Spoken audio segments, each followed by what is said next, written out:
Hello दोस्तों, स्वागत है आपका जी के विद अजीम यूट्यूब चैनल में। दोस्तों, आज का जो हमारा टॉपिक है वो है दृष्टि दोष। हम लोगों ने नेत्र के बारे में पढ़ लिया है। अब नेत्र में कौन से दृष्टि दोष होते हैं देखने में, उसको हम लोग जानेंगे।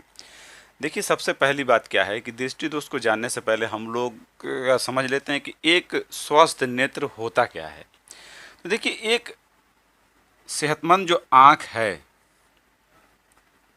वो मान लीजिए आँख है, इसकी दूरी जो होगी देखने की, विस्तार जो होगा वो होना चाहिए अनंत, और कम से कम जो उसकी दूरी होनी चाहिए वो होनी चाहिए 25 सेमी।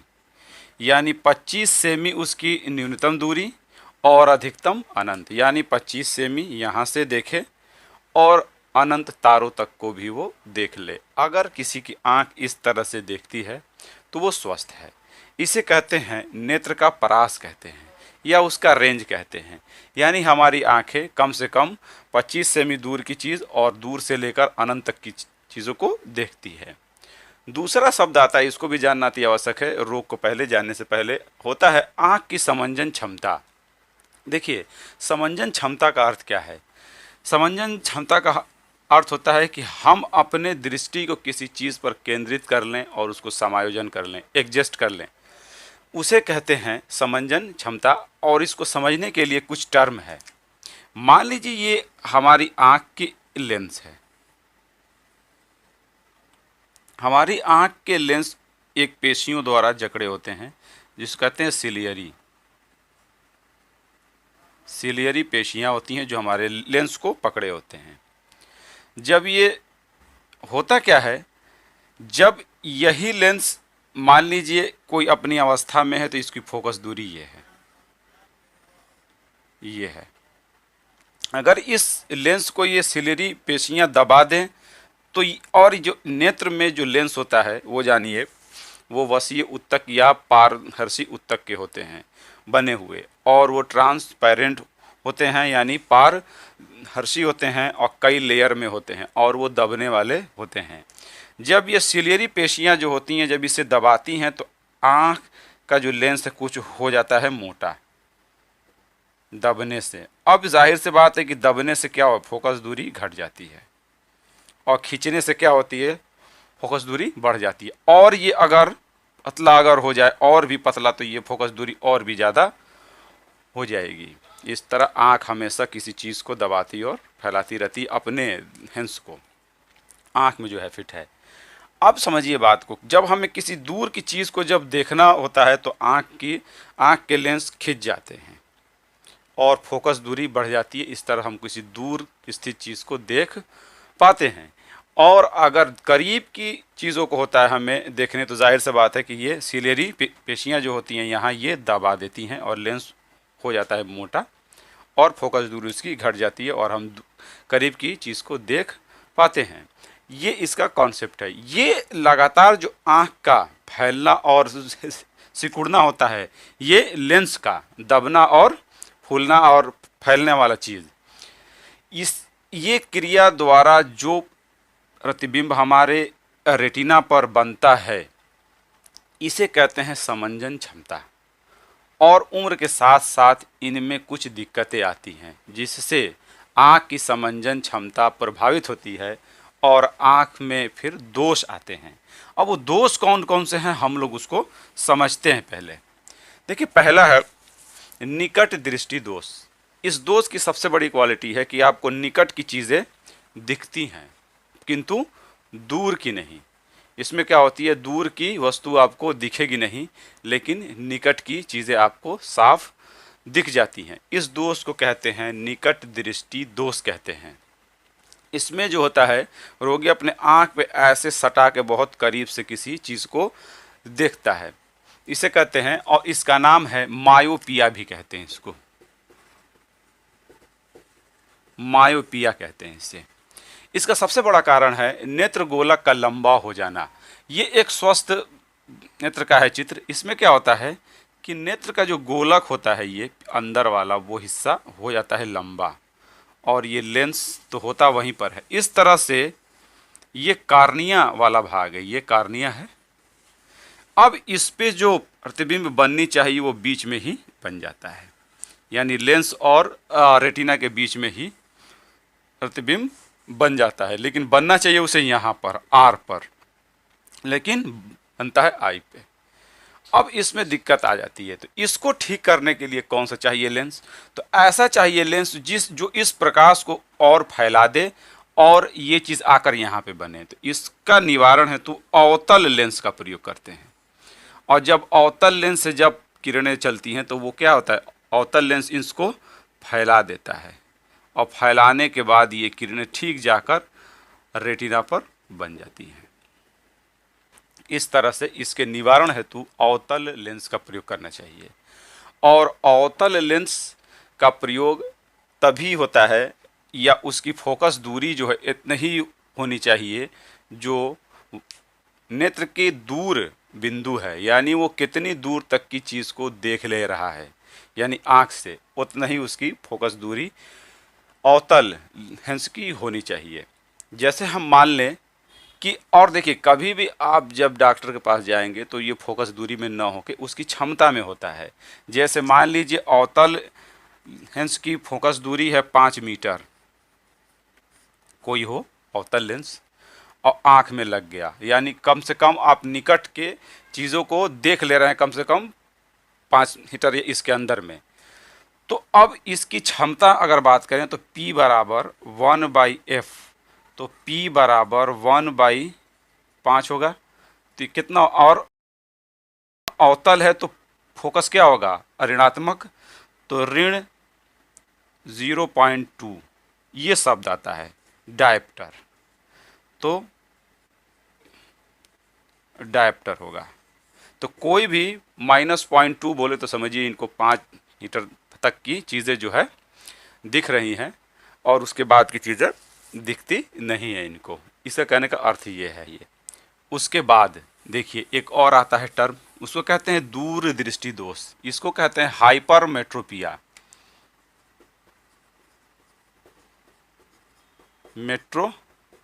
हाइपरमेट्रोपिया कहते हैं इसे।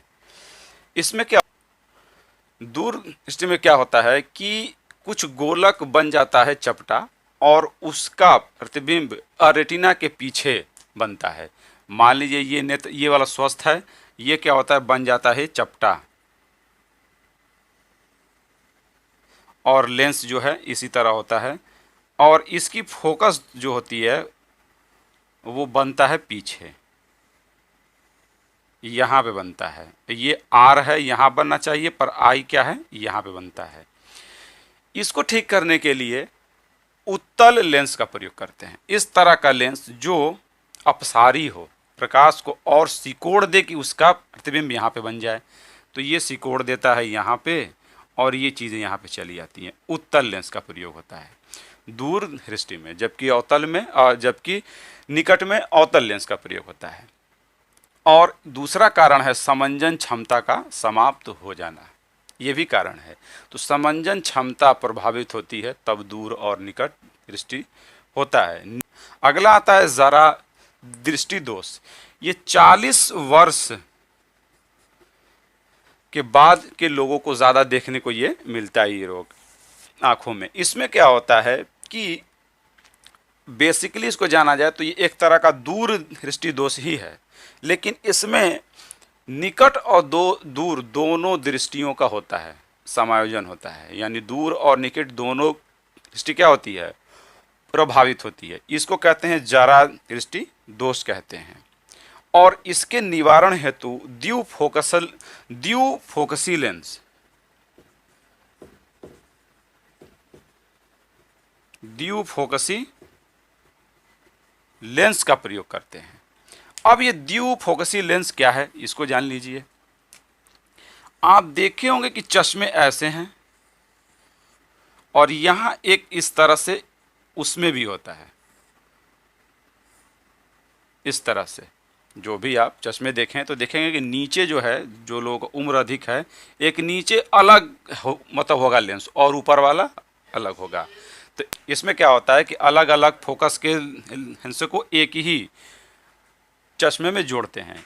ऊपर वाला जो होता है ये अवतल होता है और नीचे वाला उत्तल होता है। ये करीब की चीज़ों के लिए और ये दूर के वस्तुओं के लिए होता है। इसे कहते हैं द्वि फोकसी लेंस। अब आता है अंध हिंदुता। देखिए, अंध हिंदुता का अर्थ क्या है? हम ये जानते हैं कि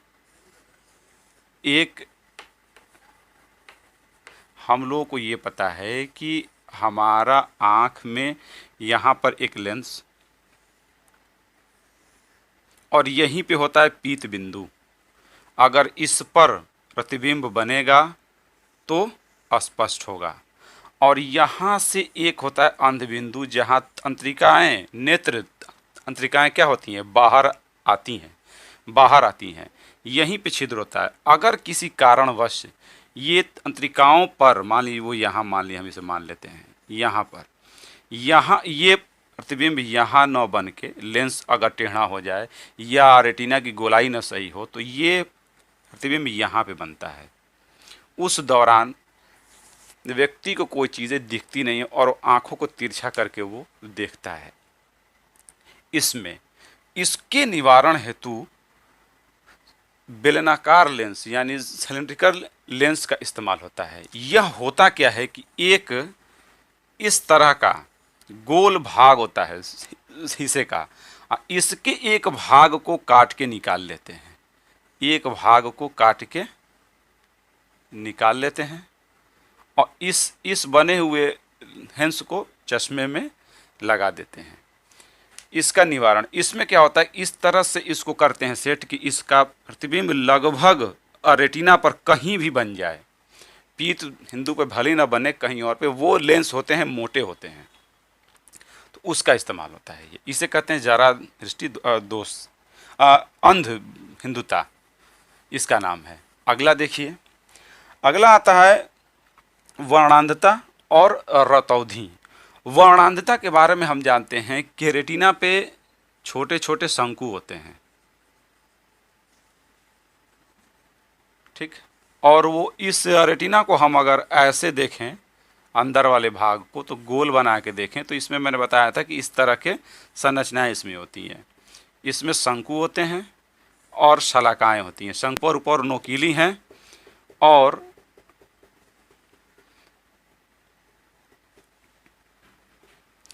शंकु क्या होते हैं? शंकु नोकीले हैं और ये छड़ की तरह क्या होती हैं? शलाकाएं होती हैं। और ये होते हैं शंकु होते हैं। शंकु जो होते हैं वो रंगों के प्रति बड़े ही संवेदनशील होते हैं और ये मुख्यतः नीले, हरे और लाल के लिए अत्यधिक जो होते हैं संवेदी होते हैं। नीले, हरे, लाल के लिए इनकी मात्रा अगर घट बढ़ जाए तो हमें रंग में फर्क करना खत्म होता है। अगर लाल वाला शंकु कम हो जाए तो हमें लाल रंग दिखना बंद, अगर हरा वाला तो हरा, नीला वाला तो नीला। लेकिन अमूमन ज़्यादातर हमें हरा और लाल की ही कमी देखने को मिलती है। इसलिए इसकी कमी हो तो शंकुओं के कमी के कारण क्या होता है, हमें वर्णांधता नामक रोग होता है। और ये इसमें क्या होता है कि रोगी रंगों में फर्क करना उसके लिए टेढ़ा काम होता है। वो फर्क कर नहीं आता है, ख़ास तौर से नीले और हरे में।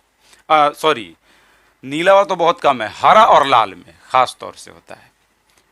वर्णांधता का क्या है? और हो गया रतौंधी में क्या होता है? इसमें शलाकाएं कम होती हैं। इसी के द्वारा हम किसी चीज़ को, चमक को देखते हैं। अंधेरा जहाँ हुआ कि हमें ये दिखना कम हो जाता है और उजाले में तो हम लोग देखते हैं सही, लेकिन अंधेरा होते होते कम हो जाता है। तो ये सब कमी होने पर विटामिन ए की दवा लेनी चाहिए। जबकि वर्णांधता क्या है? अनुवांशिक है रोग, जबकि रतौंधी ऐसा नहीं है, ये बच्चों में होता है 12 साल तक। मोतियाबिंद में क्या होता है? प्रभावित अंग है इसमें लेंस।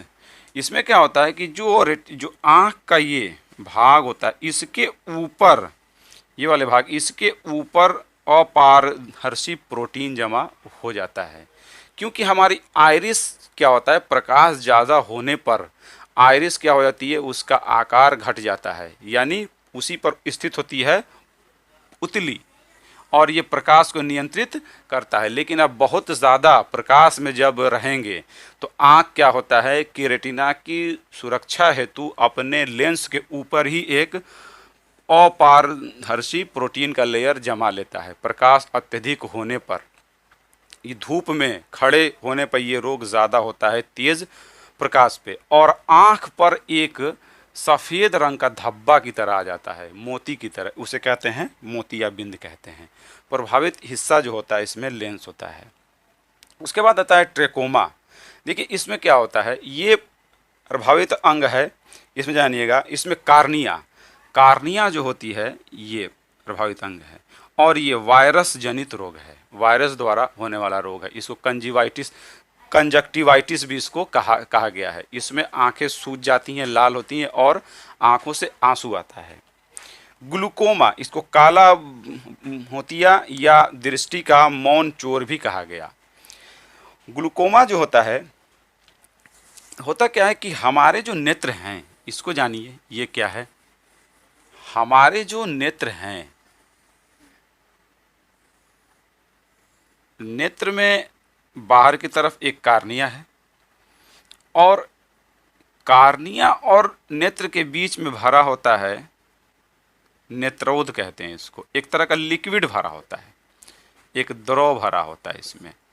ये द्रव करता क्या है कि लेंस और कार्निया दोनों का करता है पोषण, लगातार दोनों को पोषण प्रदान करता है। नमकीन होता है ये, और इसमें आंसू के भाग भी होते हैं और बहुत सी चीज़ें होती हैं। और ये बगल से, अलकों के बगल से जो ग्रंथियाँ होती हैं अधिक होने पे बाहर भी आता रहता है, जिससे हमारी आंखें जो होती हैं चिकनी होती हैं।